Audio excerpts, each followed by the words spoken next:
Hello everybody, it's Hinex here. So let's get started. First of all, we have this picture and this text layer, and I would like to put the text behind the car. Our first step is to duplicate our background with right click and duplicate, or with the Ctrl+J shortcut and drag the duplicated layer to the top.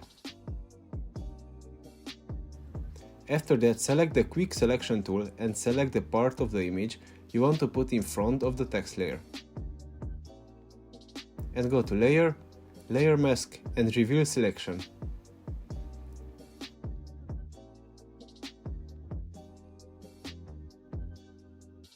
It looks okay, but if you have a little mistakes with masking, you can double click on the mask or click on mask and then select and mask.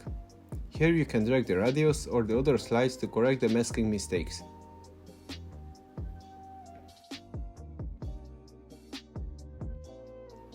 Also, you can move your text by pressing the Ctrl+T, then drag the text.